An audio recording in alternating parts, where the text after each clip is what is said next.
Good evening, जय हिंद दोस्तों। मैं दिनेश आप लोगों का बहुत बहुत स्वागत करता हूं दिनेश सर हिंदी वाले यूट्यूब चैनल पर। आज एक विचार हुआ कि आप लोगों को इतिहास के कुछ प्रश्नों के साथ जोड़ा जाए, इतिहास के पन्नों पर आप लोगों को ले जाया जाए और यहाँ से कुछ जानने का प्रयास करते हैं कि इतिहास के प्रश्न आते कैसे हैं।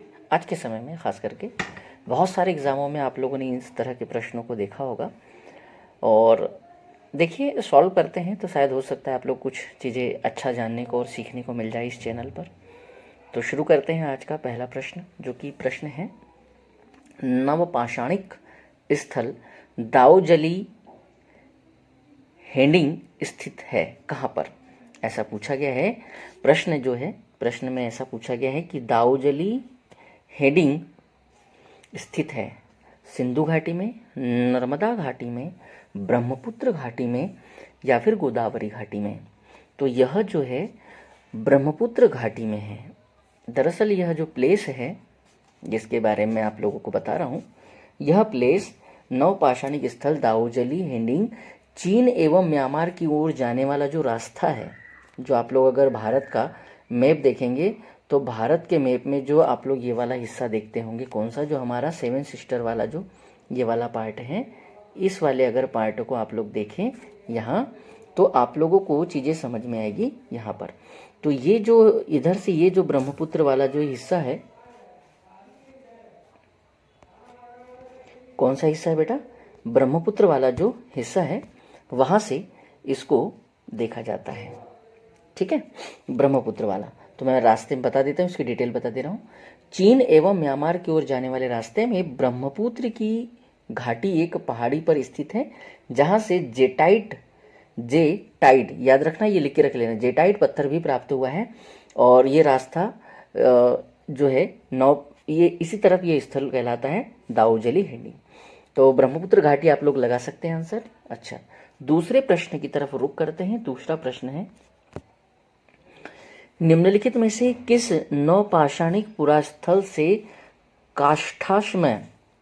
काष्ठाश्म का और औजार का साक्ष्य मिला है। काष्ठाश्म मतलब होता है लकड़ी के जो औजार वगैरह होते हैं, उसमें कुछ लकड़ी के हेडिंग वगैरह लगी होती है, उसको कहते हैं। तो ये जो स्थान प्राप्त हुआ है, ये दाऊजली हेडिंग से ही प्राप्त हुआ है, हेडिंग से ही प्राप्त हुआ है। ठीक है, चिरांद जो है ये यूपी में, बिहार में है बेटा, है ना। महागढ़, हल्लूर, ये प्लेस सारे के सारे आप लोग देख सकते हैं। ठीक है, नवपाषाणिक पुरास्थल दाऊजली हेडिंग से काष्ठाश्म अति प्राचीन लकड़ी के जो सख्त होकर पत्थर बन गए हैं, उन औजार और बर्तनों से भी प्राप्त होता है ये, और ये मिला है कहाँ से, दाऊजली से। ठीक है, अगले प्रश्न की तरफ बढ़ते हैं। नवपाषाणिक वैश्विक स्थल चलातयूक स्थित है कहाँ पर। वेरी वेरी मोस्ट आईएमपी प्रश्न। अगर किसी ने एग्जामों में इन सब चीज़ों को देखा है, थोड़ा ध्यान दिया होगा, तो यह बन जाएगा नवपाषाणिक वैश्विक स्थल चतालयूक स्थित है कहाँ पर।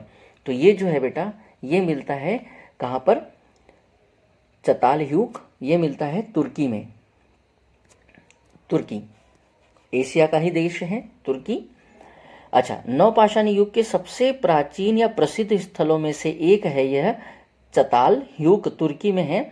यहाँ से दूर दराज स्थानों के कई वस्तुएं लाई जाती थी, जैसे सीरिया से चकमक पत्थर, लाल सागर की कौड़ियाँ और भूमध्य सागर की सीपियाँ, ये भी यहाँ से प्राप्त होती हैं। ये सब लिख कर रख लेना आप लोग, बहुत काम आएगा। अच्छा, यह प्रश्न जो है थोड़ा सा विस्तृत है, तो मैं इसको ऐसा आपको लिए बना देता हूँ, फिर आप लोग इस प्रश्न को पढ़ लीजिए या स्क्रीनशॉट ले लेना। फिर उसके बाद में हम इसको पढ़ते हैं और समझाने का प्रयास करते हैं। आइए थोड़ा सा इस प्रश्न को जानने का प्रयास करते हैं ना। ऐसा, मेहरगढ़ आधुनिक पाकिस्तान में स्थित है। यह संभवतः वह स्थान है जहाँ के स्त्री पुरुषों ने इस इलाके में सबसे पहले जौ और गेहूं उगाया है। गर्तावास का मुख्य उपयोग ठंड के मौसम में सुरक्षित आवास के लिए होता था। तो यह जो प्रश्न नंबर 3 है ना, अगला यह जो प्रश्न है आप लोगों का, इसमें आप लोगों से पूछा गया है कि जो गर्तावास है किसका पूछ रहा है, ये मेहरगढ़ का। है ना। तो ये जो मेहरगढ़ का गर्तावास है इसके बारे में थोड़ा सा जानने का प्रयास करते हैं। क्या इनके बारे में ये जो कथन लिखे गए हैं, ऐसा क्वेश्चन में यहाँ लिखा हुआ है, नीचे दिए गए कूट में सही उत्तर का चयन कीजिए। केवल एक सही है, केवल दो सही हैं, केवल एक और दो दोनों सही हैं, ना तो एक और ना तो दोनों सही है। तो मैं इसका उत्तर आप लोगों के लिए बता दूं, उत्तर जो है इसका एक और दो दोनों हैं। ठीक है, थोड़ा सा आप लोगों को बता दें कि ये जो बुर्जहोम और गुफ कराल जो है ये पाकिस्तान में आते हैं, हमारे यहाँ जम्मू कश्मीर वाले इलाके में आते हैं। और ये जो प्लेस होते थे ये ठंड के मौसम में सुरक्षित निवास के लिए प्रयोग किए जाते थे और ये वहाँ पर भी मिलते हैं। ठीक है, तो ये गर्तावास वाला भी हो गया, मेहरगढ़ वाला भी हो गया, दोनों चीज़ें हो चुकी हैं। अगला प्रश्न अगला फिर से ऐसा ही मिलेगा, आपको पढ़ना है और ध्यान से समझना है ना। मैं यहाँ इसको ऐसा रख देता हूँ, पहले प्रश्न पढ़ लीजिए फिर हम लोग पढ़ते हैं। पाषाण पोषुपकरणों मतलब पाषाण उपकरणों की बात कर रहे हैं कि पाषाण काल के जो उपकरण होते हैं पर पालिश चढ़ाना पूरा पाषाण एवं नव पाषाण के मध्य भिन्नता का मुख्य आधार है। पाषाण उपकरणों पर पालिश उनकी धार को और अधिक पैना करने के लिए लगाया जाता था। तो इसका सही उत्तर क्या हो जाएगा बेटा? तो इसका सही उत्तर है ए और बी दोनों सही है। यह बात दोनों सही है, दोनों माना गया है कि पाषाण उपकरणों पर पालिश इसलिए चढ़ाया जाता था ताकि उनकी धार और अधिक पैनी हो सके, और ये नव पाषाण और पुरा पाषाण के मध्य भिन्नता का एक आधार भी है, दोनों के मध्य अंतर भी करने का एक आधार बना सकते हैं इसको। चलिए अगले प्रश्न की तरफ बढ़ते हैं। प्रश्न अगला है, यहाँ ध्यान दीजिएगा थोड़ा सा, फिर से कूट वाला प्रश्न है। अच्छे प्रश्न आप लोगों के लिए आज लेकर आया हूँ। हालांकि यह प्रश्न जो है सभी के लिए है। भारत में जिन भी एग्जामों में बच्चे उपस्थित होते हैं या जहाँ एग्जाम के लिए बच्चे तैयार कर रहे होते हैं चीज़ों को, तो वहाँ उनको इस तरह के प्रश्न भी तैयार करने चाहिए। प्रारंभिक मानव द्वारा सर्वप्रथम जिस जंगली जानवर को पालतू बनाया गया था वह कुत्ता है। बिल्कुल सही बात है। गर्तावास का साक्ष्य वर्तमान कश्मीर में स्थित पूरा स्थल से प्राप्त होते हैं। यह बात भी पूरी तरह से सत्य है। ठीक है, तो ये आंसर हो जाएगा आपका ए और बी दोनों सही। ठीक है, तो इसका उत्तर भी आप लोगों को मिल चुका है। या पांचवा प्रश्न, छठवां प्रश्न आप लोगों का हो गया है, पांचवा छठवां। अगला प्रश्न है सातवां प्रश्न जो कि हम लोग चयनित करते हैं। नवपाषाण कालीन मानव ओखली एवं मूसल के प्रयोग से परिचित था। नवपाषाण काल में कुछ औजार हड्डियों से भी बनाए जाते थे। अगर आप लोगों ने नवपाषाण काल को अच्छे से पढ़ रखा है तो इस तरह के प्रश्न आप लोगों से बन जाएंगे। नवपाषाण कालीन मानव ओखली एवं मूसल से परिचित था। हाँ, आप लोगों को याद होगा ये धान वगैरह कूटने वगैरह के लिए जो लगती हैं, यूज होती हैं, उसको कहते हैं मूसली और उखल, है ना। चलिए अगला प्रश्न है। अगला प्रश्न आप लोग देखिएगा, ध्यान से पढ़िएगा। निम्नलिखित पर विचार कीजिए। अलंकृत मिट्टी के बर्तन, कपड़े बनाने के साक्ष्य, कपास की खेती, चावल, गेहूं एवं दाल जैसे अनाजों का उपयोग नीचे दिए गए कूट में से कौन सा नवपाषाण काल की विशेषता को दर्शाता है, आपको बताना है ना। केवल एक और तीन, केवल दो और चार, केवल एक, तीन और चार, और उपरोक्त सभी। तो मैं आपको ये सारे शब्द एक साथ ऐसा देने का प्रयास कर रहा हूँ कि आप लोग एक बार में सारे शब्द देख लीजिए और फिर आप लोग आंसर भी चयनित कर लीजिए। चलिए पहला ऑप्शन है इसमें अलंकृत मिट्टी के बर्तन, है ना। चलिए ऐसा देख लीजिए कि कौन सा सही हो सकता है। तो इसका सही उत्तर जो है बेटा वो है डी, उपरोक्त सभी सही है ना। उपरोक्त सभी सही है इसमें।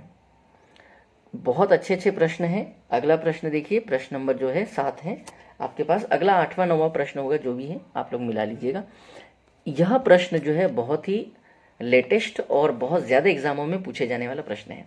सूची 1 और सूची 2 से सुमेलित कीजिए तथा सूचियों के नीचे दिए गए कूट से सही उत्तर का चयन कीजिए। पूरा स्थल सूची नंबर 1, सूची नंबर 2 अवस्थिति मतलब कहाँ पर है ये। जैसे कोल्डी हवा एक प्लेस है जहाँ से चावल के साक्ष्य मिलते हैं। तो कोल्डी हवा जो है बेटा वो आता है बिहार यूपी में। यहाँ मतलब यहाँ हम लोग लगा देते हैं ए। ठीक है, चिरांद जो है यहाँ से हिरण के सिंग मिले हैं और यह है बिहार में।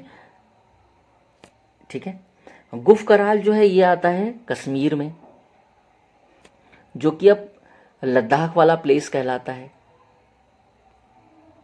ना, लद्दाख। और पयमपली जो आता है वो आता है आंध्र प्रदेश में। तो मैंने यहाँ मिला दिया है आप लोगों को कूट। कूट क्या हो जाएगा, DCAB। आइए देखते हैं DCAB इस क्रम में कौन सा है।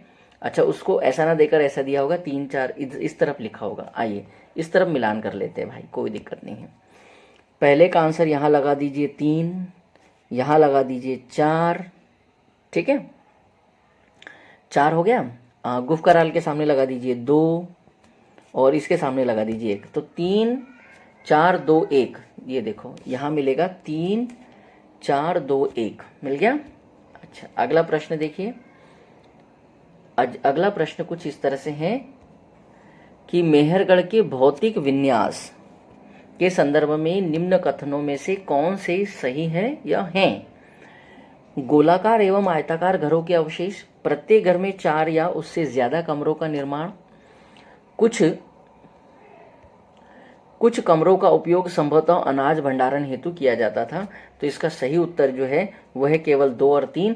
पहला जो है वो सही नहीं है, गोलाकार या आयताकार नहीं थे। ठीक है, तो ये थे इतिहास के कुछ चुनिंदा प्रश्न जो कि नवपाषाण काल से उठाए थे। ऐसे तो बहुत सारी चीज़ें हैं पढ़ने के लिए जीके जीएस में भी, तो सोचा आज जीएस का एक छोटा सा पोर्शन आप लोगों के साथ शेयर किया जाए। वीडियो अगर आप लोगों को पसंद आए तो प्लीज़ वीडियो को लाइक और शेयर जरूर कीजिएगा। आज के लिए इतना ही। इतिश्री, जय हिंद, जय भारत।